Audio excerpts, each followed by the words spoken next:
Ryan is being tested upon in a lab. The doctor is testing his mind-reading abilities. He has a headache and a nosebleed. When the doctor looks at him, he says, "You're afraid you're not going to get all your research done."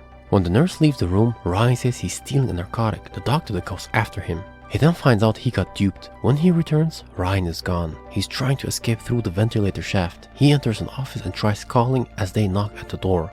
The Kent's phone goes off and Clark answers. Ryan asks for help. He's at Summerholt Hospital. As they take away his phone, he says they're experimenting on him.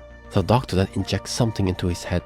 The operator said there is no listing of the number that called. Clark says that there is no hospital by the name of Summerholt in Edge City. Clark is concerned and Jonathan decides to call the police. Clark then says he might have missed a clue in Ryan's emails. Chloe managed to track down the number. Summerholt is a neurological institute in Metropolis. It is a research facility. They don't even take patients. She doesn't understand why he would be locked up for brain research.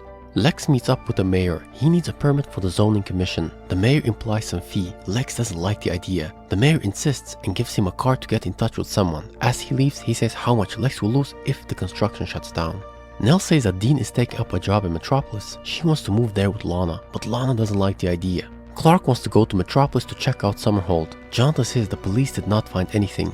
We then see Clark at the institute asking for Ryan. He's told there's no one by that name here. Dr. Garner shows up and also denies that Ryan's there as the police has checked twice. When the woman leaves, Clark sees different departments. He breaks open the door and then finds Ryan. When a male nurse enters, he's punched into oblivion. Ryan looks unwell. Clark then carries him out. Clark's with Ryan at Lex's mansion. When Clark asks about his aunt, Ryan says that she moved to Arizona after his headaches and nosebleeds began. It was too much for her to handle. Then, Dr. Garner offered to pay for his care. When Lex asks him why they were holding him there, Clark says it was for observation. Lex takes him aside and asks him why he took Ryan away if it was just for observation. He kidnapped a minor and it will be traced back to them. Clark says he shouldn't have involved him, but Lex then says that he can stay for the night. He'll involve his lawyers tomorrow. When Clark arrives home, Garner is there with the sheriff. Clark doesn't want to give him up, so Garner tells the sheriff to search the farm and to place Clark under arrest. Clark asks him to give him time until tomorrow morning. He then tells him if he doesn't have Ryan by tomorrow 9 AM, federal marshals will be all over them.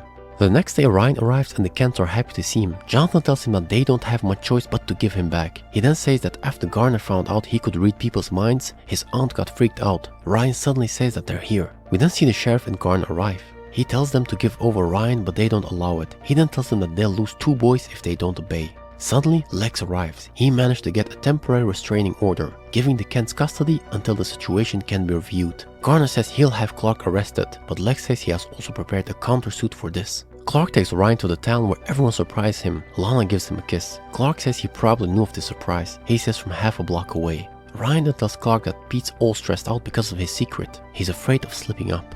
Ryan also has a headache and says that Lana's moving to Metropolis. Later on, Clark tells Lana that Ryan's unwell. He then asks her if she's okay. She then says that Nell wants to move to Metropolis and she's not up to it. He tells her not to go to Metropolis. Martha and Ryan arrive at the mansion. He then tells Lex that he'd finally like to take a look at his Warrior Angel collection. Lex says that the comics helped him through tough times. Ryan says it's when his mom died. Ryan then gets an immense headache and his nose starts bleeding. He then falls to the ground. We see Ryan at the hospital. They talk about the comics, about a floating balloon. Clark mentions that he has fear of flying. When Clark says that the doctors are going to run more tests, Ryan says that he already knows what's wrong with him. He read Garner's mind. He has a tumor in his head that's getting bigger. He says he is dying and no one can save him. As Ryan cries, Clark is sad. Jonathan says that the tumor is growing at an accelerated rate due to the experiments they did on him. Clark's upset. He says he will not give up on him. Lana decided she's not going to Metropolis.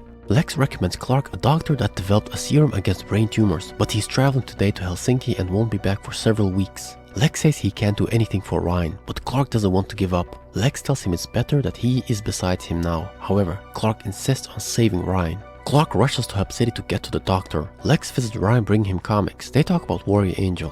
We then see Clark running as fast as he can, and he arrives at an airport. He's told that he just missed Dr. Burton. His plane is taking off. Clark then jumps in front of the plane. When it stops, Dr. Burton steps out. Clark pleads that he helps his friend. Security tries to stop Clark, but the doctor stops them. When he looks at the x-ray, he asks him where his friend is now. A little later, Ryan is in surgery. Clark's parents are very proud of him. They know the surgery isn't a guarantee, but Clark has a good feeling about it. Lex shows the mayor a video exposing him. Lex tells him that the town needs an honest mayor and he's putting his money on the guy running against him. He then says that Lex can kiss that planned expansion goodbye and then threatens to put the people against him. Lex gives him a speech and wants him to bring it on. Clark tells Lana that Dr. Burton is positive about the surgery. Lana then says she will be staying with Chloe after Nell leaves. He finds it unfortunate that she won't be his neighbor anymore. Clark then sees his mom crying. He then visits Ryan. He told him earlier to be careful of Lex, but actually Lex admires Clark as well. He asks Clark to promise him to keep an eye on Lex after he's gone. Clark tells him to be optimistic, but Ryan says that Clark just bought him a few more days, which he wants to spend with him.